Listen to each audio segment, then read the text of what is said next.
پاکستان اس وقت وجود نہیں رکھتا تھا، یاد رکھیے گا، لیکن حدیث مبارکہ میں جب اس خطے کا ذکر کیا گیا ہے تو 4 الفاظ استعمال فرمائے گئے ہیں۔ سیدی رسول اللہ نے لفظ ہند استعمال فرمایا ہے۔ سیدی رسول اللہ کی بڑی مشہور حدیث شریف ہے جس کا مفہوم ہے کہ میں عرب ہوں لیکن عرب مجھ میں سے نہیں، میں ہند میں سے نہیں ہوں لیکن ہند مجھ میں ہے۔ بڑی مشہور ماشاءاللہ خوبصورت ترین حدیث ہے۔ پھر ایک حدیث ہے جو آپ نے فرمایا کہ مجھے ہند کی طرف سے ٹھنڈی ہوا آتی ہے، جس پر اقبال کا مشہور شعر ہے جیسے میرے عرب کو آئی ٹھنڈی ہوا جہاں سے، میرا وطن وہی ہے، میرا وطن وہی ہے۔ تو ہند کی ایک اصطلاح ہے جو سیدی رسول اللہ استعمال فرماتے رہے، غزوہ ہند آپ نے استعمال فرمائی ہے۔ دوسری اصطلاح جو آپ نے اس خطے کے لیے استعمال فرمائی ہے وہ سندھ ہے۔ ایک حدیث شریف ہے جس میں آپ نے فرمایا کہ میری فوج کے لشکر سندھ اور ہند پر حملے کریں گے۔ تو سندھ، محمد بن قاسم آپ کو یاد ہے وہ سندھ پر آئے تھے، اور اس وقت سندھ تقریباً آدھا پاکستان تھا۔ محمد بن قاسم ملتان تک تشریف لائے تھے اور یہ علاقہ آپ نے فتح کیا تھا۔ پھر جو لفظ آپ نے اس خطے کے لیے استعمال کیا ہے وہ مشرق ہے، جنرلی ایسٹ، مشرق کی جانب سے۔ وہاں مشرق سے آپ نے فرمایا کہ مسلمان لشکر بھی اٹھیں گے جن میں امام مہدی ہوں گے، اور آپ نے یہ بھی فرمایا کہ خوارج کا فتنہ بھی یہیں سے اٹھے گا، اور آج آپ دیکھتے ہیں کہ خوارج کا فتنہ اسی علاقے سے اٹھا ہوا ہے، پاک فوج اس کو سرکوبی کر رہی ہے۔ پھر آپ نے لفظ استعمال فرمایا خراسان کا۔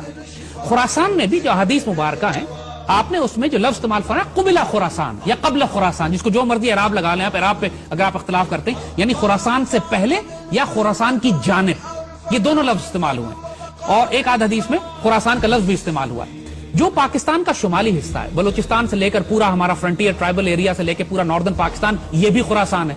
سو اگر آپ تینوں ڈیفینیشن لے لیں، ترجمہ لے لیں کہ خراسان لے لیں، خراسان کی جانب لے لیں، خراسان سے پہلے لے لیں، جو بھی ترجمہ آپ لیتے ہیں اس میں سارا شمالی پاکستان شامل ہو جاتا ہے۔ اور مشرق جب کہتے ہیں تب بھی پاکستان شامل ہوتا ہے، ہند جب کہتے ہیں تب بھی پاکستان شامل ہوتا ہے، کیونکہ ہند جو ہے اب تقسیم ہو کر مشرق ہند اور مسلم ہند میں تبدیل ہو گیا۔ سیدی رسول اللہ نے جنرل ڈائریکشن کی بات کی ہے خراسان کی جانب، پھر آپ نے فرمایا مشرق کی جانب، پھر آپ نے فرمایا ہند کی جانب۔ تو یہ ایک جنرل ایریا ہے، لہذا کوئی پن پوائنٹ ایریا نہیں ہے یہ کہ یہ کہیں کہ صاحب یہ علاقہ صرف ایران میں ہے، یہ علاقہ صرف افغانستان میں ہے، یہ علاقہ پاکستان ہے۔ اس میں اب اس کی وجہ ہم آپ کو بتاتے ہیں کیوں کہ ہم یہ بات کر رہے ہیں کہ خراسان کی احادیث مبارکہ کو آپ غزوہ ہند کی احادیث سے الگ نہیں کر سکتے۔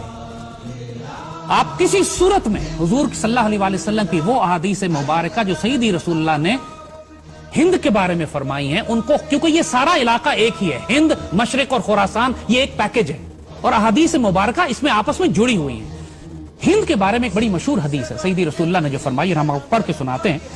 حضرت ابو ہریرہ رضی اللہ تعالیٰ عنہ سے روایت ہے کہ سیدی نے ہندوستان کا تذکرہ کیا اور فرمایا ضرور تمہارا ایک لشکر ہندوستان سے جنگ کرے گا اور اللہ ان مجاہدین کو فتح عطا فرمائے گا، حتیٰ کہ مجاہدین ان ہندو بادشاہوں کو بیڑیوں میں جکڑ کر لائیں گے، اور اللہ اس عظیم جہاد کی برکت سے ان مجاہدین کی مغفرت فرمائے گا۔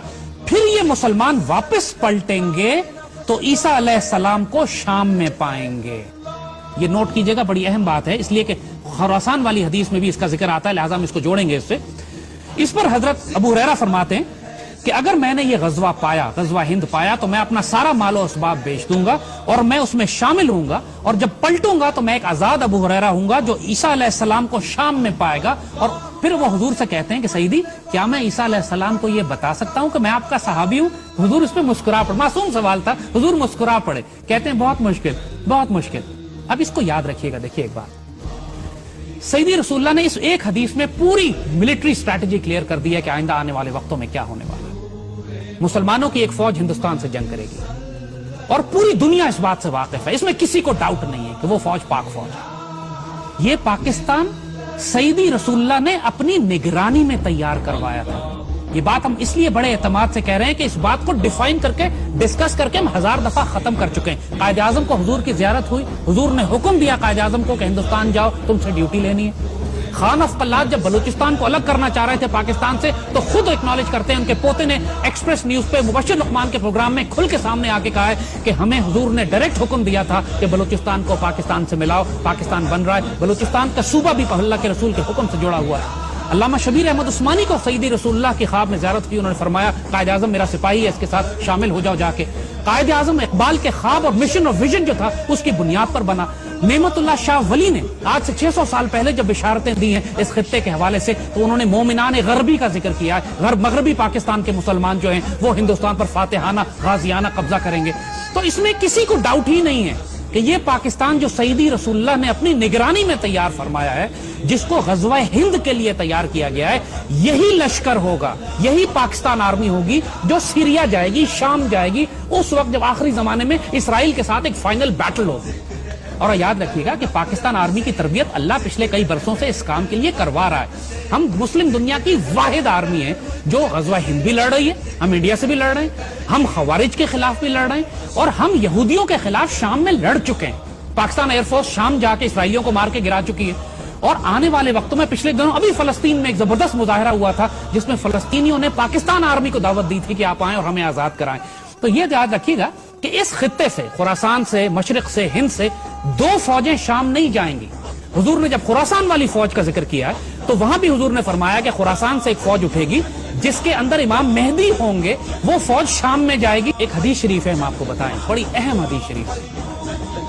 میرے آقا سیدی رسول اللہ صلی اللہ علیہ وسلم نے بالکل واضح بتا دیا تھا کہ عربوں میں جنگیں در جنگیں ہوں گی، عرب دنیا تباہ و برباد ہو جائے گی۔ حدیث شریف میں ذکر آتا ہے کہ عرب جب بالکل جنگوں میں گھر جائیں گے، بے اختیار جنگیں ہوں گی عربوں کے اوپر، اور پورا عرب جو ہے حالت جنگ میں ہوگا، کوئی مستحکم حکومت وہاں نہیں ہوگی، اس وقت حضور نے فرمایا، ایک حدیث شریف ہے کہ اللہ تعالیٰ غیر عرب قوم میں سے ایک فوج اٹھائے گا جس میں عربوں سے زیادہ شہسوار فائٹر ہوں گے، تگڑے فائٹر ہوں گے، اور اس قوم کا اسلحہ عربوں سے زیادہ طاقتور ہوگا۔ نوٹ کیجئے کہ پوری عرب دنیا میں سب سے زیادہ خوبصورت فائٹر پاکستان میں ہے، اور پاکستان دنیا کا واحد مسلمان غیر عرب مسلمان ملک ہے جس کے پاس ایٹمی ہتھیار ہیں۔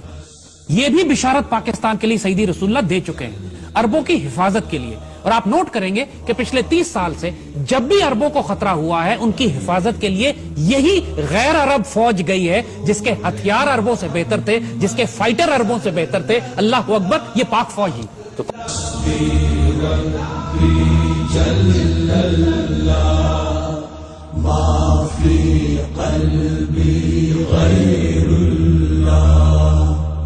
نور محمد صلی اللہ حق لا